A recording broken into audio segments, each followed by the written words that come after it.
ഒന്ന് പുള്ളിക്കാനം പോയി വന്നാലോ? വാഗമണ്ണിൻ്റെ തിരക്കിൽ നിന്ന് മാറി സമാധാനമായി കുറച്ചു നേരം നിങ്ങൾക്ക് സ്പെൻഡ് ചെയ്യണമെങ്കിൽ നേരെ പോരും പുള്ളിക്കാനത്തേക്ക്.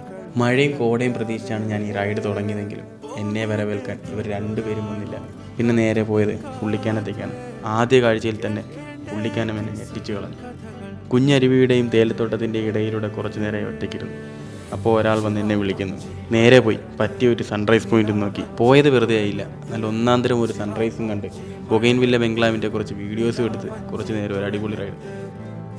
വാഗമണിലെ ഏറ്റവും ബ്യൂട്ടിഫുൾ ആയിട്ടുള്ള റോഡ് ഏതാണെന്ന് ചോദിച്ചാൽ അത് കാഞ്ഞാർ പുള്ളിക്കാനം വാഗമൺ റോഡ് തന്നെയാണ്. കുഞ്ഞു വെള്ളച്ചാട്ടവും കണ്ട് ഒരു ചൂട് കാപ്പിയും കുടിച്ച് എസ്കാർവും കണ്ട് അടുത്ത് കണ്ട് ഒരു ഓഫ് റോഡ് കയറാൻ നോക്കി. കയറി ചെന്നപ്പോൾ കണ്ടത് മറ്റൊന്നുമല്ല, സാക്ഷാൽ ഇല്ലിക്കൽ കല്ല്. വാഗമൺ വരുന്നവരെന്തായാലും പുള്ളിക്കാനം ഇനി ഒരിക്കലും മിസ് ചെയ്യരുത്.